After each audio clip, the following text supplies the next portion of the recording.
made target cuts. We also maintained our legacy under my colleagues on the other side of the aisle want to remove. That struggling is kind of sadly familiar, right? That's part of the problem here. How can somebody in a position of great power and influence suffer from a cognitive decline, have staffers cover for them, have obvious and public struggles, and the media asks so few questions about it? We saw that with President Biden in the weeks and months leading up to the debate, which ultimately sealed his fate. Not exactly the same thing, but there were people in the left-leaning media defending the president at the time. Start your tape right now, because I'm about to tell you the truth. And F you if you can't handle the truth. This version of Biden, intellectually, analytically, is the best Biden ever.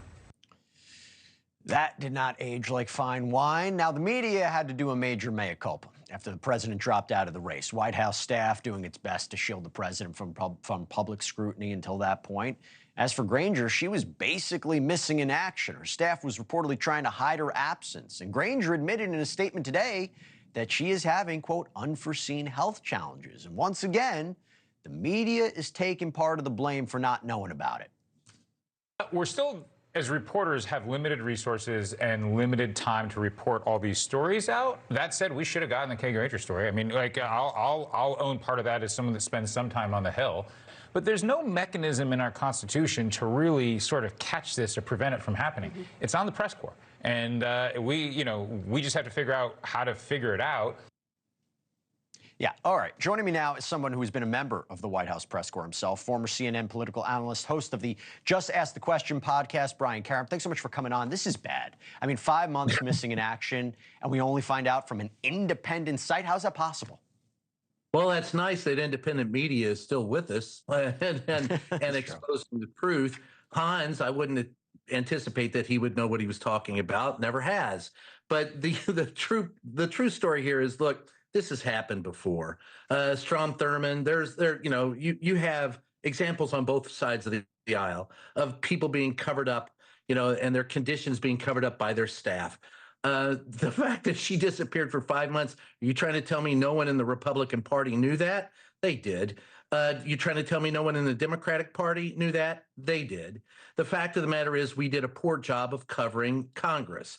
Now, you can blame anyone you want, and I would say that everyone has a lot to share in that blame. We should have reported it more. In your comment about it being a Republican media, they outed their own guys. Now, they may be funded, but this was a reporter doing his job. Sure. That's what you do.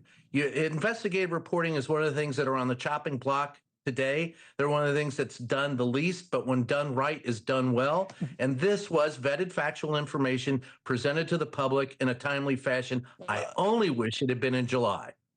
Well, timely. Yeah, I agree with the independent. I mean, where was the regular media? I mean, by the way, it's not just the hypocrisy on that side. You talk about how Republicans said, well, where were the Democrats talking about what was going on with Biden? You mentioned the Republicans. Fox News' Chad Pergram quoted a GOP source saying that Granger didn't step down because, quote, frankly, we needed the numbers. So what is this? Whether it's Biden or Granger, we just can't count on the parties here to look out for the best interests? You think? No kidding. At the end of the day, you knew there was a problem, but you wanted the vote. So you kept her, you kept her hidden and kept her vote, of course. And I gave Biden's office grief from day one.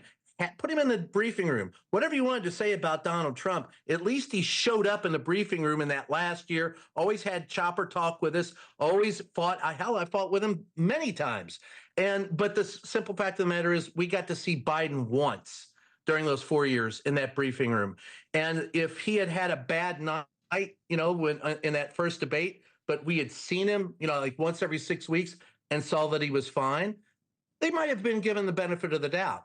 Fact of the matter is they couldn't put him out there. The fact of the matter is it's been a problem. Fact of the matter is they won't answer the question to this day. about why they won't let him out there. It's a larger issue. Mitch McConnell, Dianne Feinstein, Mitch- Nancy yeah. Pelosi, Biden. I mean, shouldn't take something like this for there to be a wake-up call about why we don't have more information. And that's the problem. Yeah. Thanks for watching. Go to joinnn.com to find NewsNation on your screen. And don't forget to click the red subscribe button below to get more of NewsNation's fact-driven, unbiased coverage.